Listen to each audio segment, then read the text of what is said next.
Hi everybody, welcome to another episode of Band Together Leadership. My name is Paul Everett, I'm your host for today. I'd love you to give me an email and tell me what you think. BAND, the number 2 Together, band together at Comcast.net. It's also in the description. Go to our website, which is conductingmylife.com. Go to the curriculum tab. You see I'm part of the John Maxwell team. That's why we use John Maxwell's books, and we're working on a great book, Breakthrough Parenting. Great book. Also, I'm excited to tell you, on the 4th of November in Roseville, California, we'll be presenting the 15 Invaluable Laws of Growth. November 4th, 15 Invaluable Laws of Growth. More information is going to come out. We only have 88 seats left. Actually, 80. We got 80 seats left, and it'll be at Westside Church, November 4th, Roseville, California. More details to follow. Right, let's go ahead and continue. We are on Breakthrough chapter number 4 still, because I'm doing like maybe 10 minutes at a time, because I don't want to, I want you to be able to do other things. This is your child's most important teacher is not in the classroom. Can we agree on that? Let's just agree on that. Your child's most important teacher is not in the classroom. The potential breakthrough for the parent, there's always a potential breakthrough for parent and child. Empowerment. For the child, it's mentoring. Just to review, relationships is number 5. We're working, I believe, on 10 of these, but it's number 5. The way Dr. Maxwell's parents were, so they put relationships on high on their list of priorities. Dr. Maxwell's parents modeled a good relationship with one another and the people around them, and they encouraged us to work on our relationships at home. Whenever we disagreed on anything, they sat us down and had us talk things out. Remember that you are the first people that your children are learning from is you. If you're married and you are still together, but even if not, they're watching you to see how do you deal with other people. So be aware of that. Watch your tone of voice. How are you communicating with somebody? Because your child is a sponge. They're soaking all this stuff up. Number 6, work ethic. Dr. Maxwell's dad grew up in the Great Depression at a time when huge numbers of people could not find work. Dr. Maxwell's dad sometimes held down 2 or 3 jobs at once. He would go to a business where he wanted to get a job, and he would meet with the owner and make him an offer. He'd say, "I'd like to work for you today for free. Put me to work on anything you need done, even the worst job in the place. At the end of the day, if you want to hire me, great. If you've got no place for me, then I'll be on my way, and you'll have gotten a good day's work for nothing." Dr. Maxwell's dad said he worked a lot of free days, but he got also a lot of jobs when he needed them. Dr. Maxwell recently read, and again, this is an old book by 1994-ish. I'm 96. He said, Sam Levinson says this: "I learned from experience that if there was something lacking, it might turn up if I went after it, saved up for it, worked for it, but never if I just waited for it. Of course you have to be lucky too, although I discovered that the more I hustled, the luckier I seemed to get." So Dr. Maxwell said in Breakthrough number 1, his parents taught him and his sibling the concept of pay now, play later. We can approach our responsibilities in one of 2 ways. We can play now and pay later, or we can pay now and play later. The choice is ours. But no matter what we do, at some point we will be required to pay. And when we wait until later to pay, the price is usually higher. Here's a report that I read in U.S. News World Report. They call it the marshmallow test. Okay, here's the marshmallow test. A researcher gives this choice to a 4-year-old. "I am leaving for a few minutes to run an errand, and you can have this marshmallow while I am gone. But if you wait until I return, you can have 2 marshmallows." Researchers at Stanford ran the test in the 1960s. A dozen years later, they restudied the same children and found that those who had grabbed the single marshmallow tended to be more troubled as adolescents. Astonishingly, the one marshmallow kids also scored an average of 210 points less on SAT tests. The ability to delay gratification and develop a strong work ethic is a tremendous advantage in life.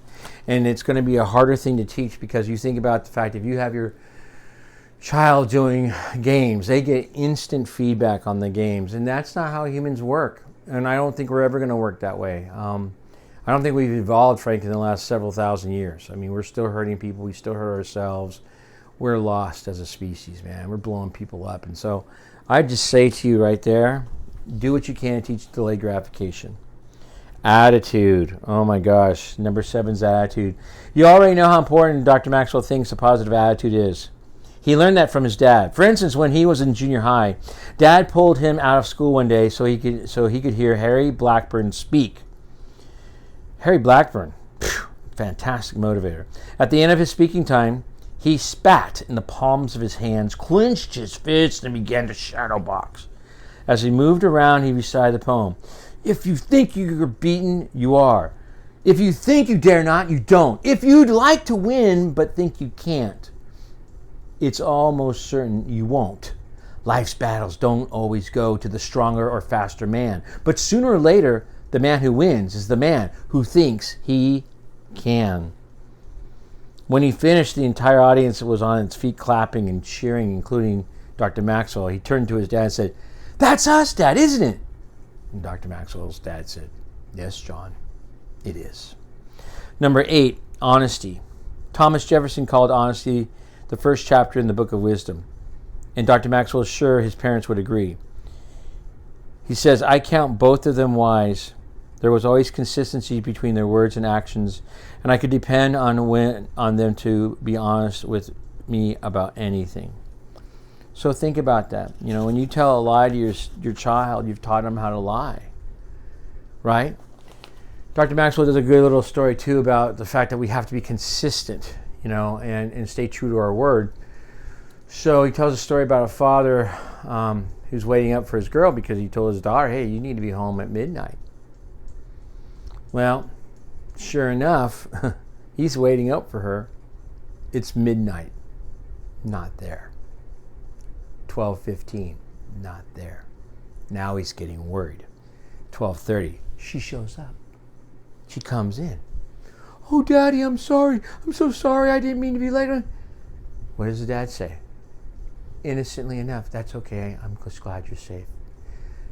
We'd all say that. But listen to the first thing he said.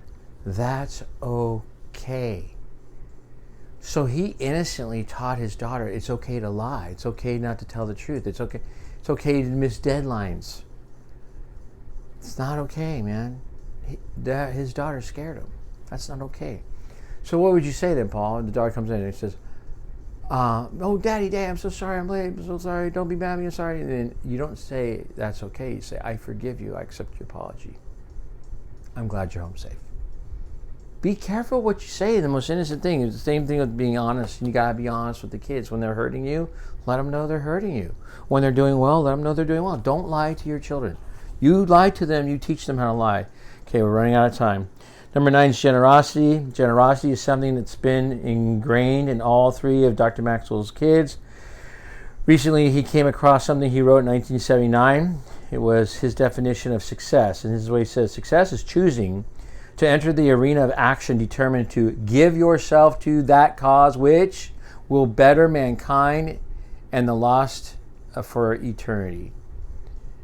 Then he looked through his files for a more recent success statement, and he had written the following in 1992. Success is knowing God and his desires for me. Success is growing to my maximum potential. Success is sowing seeds that benefit others. You're thinking of others. That's part of your success.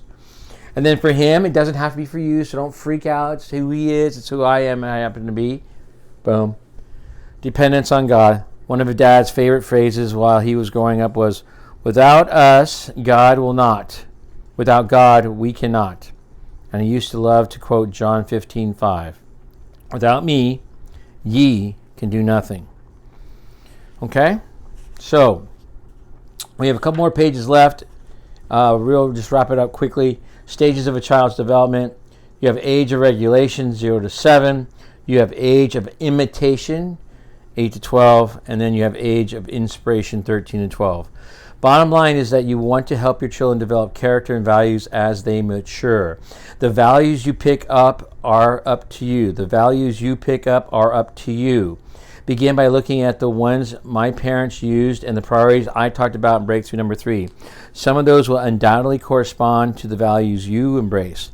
Choose what's important to you. Add anything that may be missing, and you've got your list. Just remember, your goal is to prepare your children for the time when they will be making all their own choices. Yeah, that's when you go away. Oops, sorry. Yeah, that's when you go away. I shouldn't be whispering. Oh, sorry. That's the real value of education. And it is not something you can do alone. You will need help. And that's the subject for breakthrough number 5. Don't parent alone. Again, if you like what you hear, please share it with everyone. Thumbs up, thumbs up. Trust me, there's a couple of people that are strange and put thumbs down about good stuff. I don't get you either, but that's okay. I love you anyway. I forgive you. Begin with the end in mind. Every choice you make is who you are, so choose wisely. Seek first to understand and be understood. And finally, people don't care how much you know until they know how much you care. I care a lot about you. Love you. God bless. Toodles till next time. Come back.